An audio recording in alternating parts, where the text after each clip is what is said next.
Hey, shalom, yo. So, did you know that there are two types of righteousness? The two types of righteousness, one is earned and the other is given. One is used to show the master that we are devoted, dedicated, and dependent on him, to him, for him. The other is, wow, you have loved me so much because I have loved you first, the Most High says. Therefore, I will rain down my righteousness onto you. What does that all mean? So Yeshua Messiah, he talks about some righteousness. One of the books he quotes often is Deuteronomy. And if he quotes it, I like it. And so should you. If he talks about it, you should like it. I like it. So we're going to talk about Matthew 5. But first, righteousness. We got to talk about righteousness.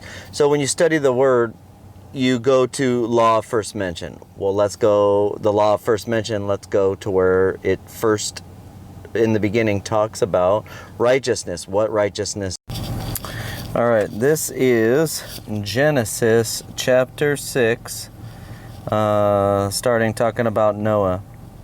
This is a genealogy of Noah. Noah was a righteous man. He was a righteous man, perfect in his generations.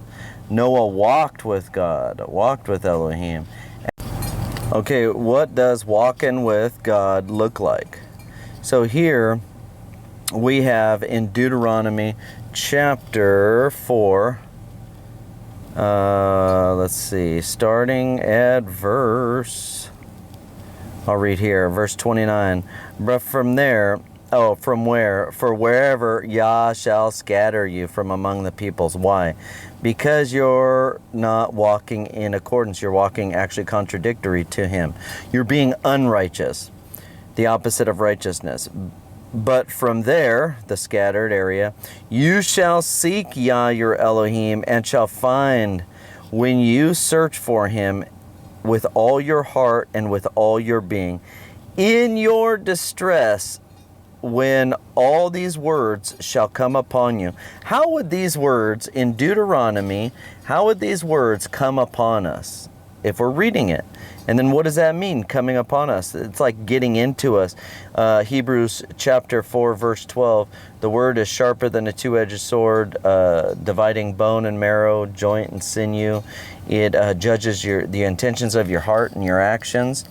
Well, here, when it comes upon you in the latter days, that'd be today, because we're definitely in the latter days, then you shall believe in Jesus, and that's all you need to do. If God is all-knowing and he's the Almighty and he knows the end from the beginning because he already wrote the end of the story, why wouldn't he say that? He wouldn't. This isn't just talking to the natural born. This is also talking to what most people will call Gentiles. This is for them because there's only one law for two groups of people, the natural born and those who are sojourning, the strangers, the ones who are not of the lineage. All right. For Yah your Elohim is a compassionate, so it doesn't say just obey, just believe and that's it. He says, in the latter days, when you shall hear, you shall return to Yah, your Elohim, and shall obey his voice. For Yah, your Elohim, is a compassionate El. He does not forsake you, nor destroy you, nor forget the covenant of your fathers. Even if you didn't make that covenant, it's a covenant with your fathers. Therefore, you're in it, which he swore to them. Because it's not about you. It's about the covenant he made with Abraham, Isaac, and Jacob.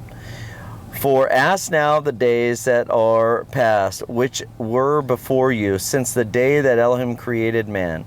You go on and so, a word as great as this, or has been heard like it. What is this word? So when Moshe called all Israel and said, "Hear, O Israel," the laws and the right rulings which I speak in your hearing today. When you read this and you're hearing these words come upon you, wash you, what will you do? And you shall learn them and guard to do them. And at the end he says, oh, that they had such a heart in them to fear me and to guard my commands always, so that it might be well with them and with their children until the new covenant is coming into play. It doesn't say that. Forever. It says forever. But you stand here by me and let me speak to you all the commands and the laws and the right ruling which you are to teach them. Walk in all the ways which Yah your Elohim has commanded you, so that you live and it be well with you, and you shall prolong the days in the land which you possess. And this is the command, the laws and the right ruling which Yah your Elohim has commanded to teach you to do in the land which you are passing over to possess. If you plan on passing over to possess. Remember, this was the beginning. You first have to learn them. You first have to get them in you, so that when you do, it's a practice run, when you do possess the land, the inheritance that he gives you, then you will be prepared. You'll have all this in your mind, in your heart, that you be practicing and walking this out.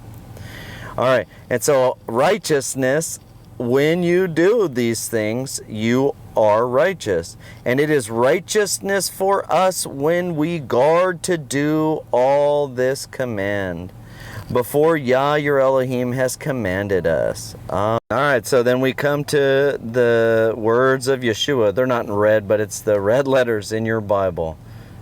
And what did Jesus say? He talks about the law. So he starts, the blesseds, right? And he talks about the people. And then he goes straight into the law and the prophets.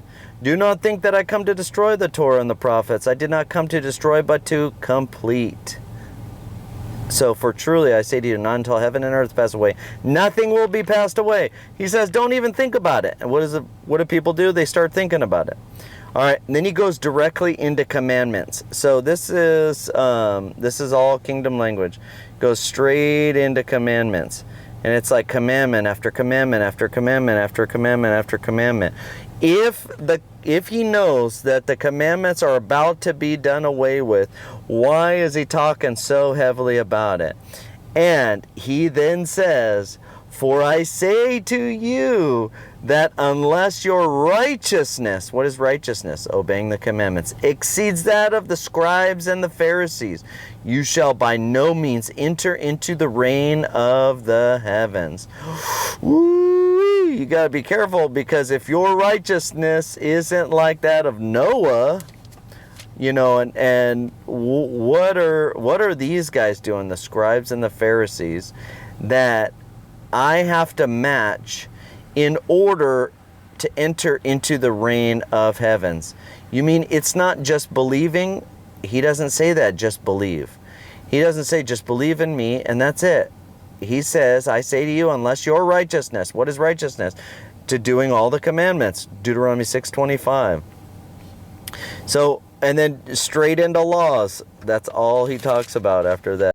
And I'm just thinking about, I was just thinking about it, just popped in my head. I'm going to go through, because I bet all from Matthew 5 and Matthew 6, it looks like, and 7, possibly 8, that he's repeating the Torah of Deuteronomy. He's repeating the Torah that was given, but in modern day language, in love language, how to properly do it in love. So I'm going to look into that. Tell me what you think. Shalom. Later.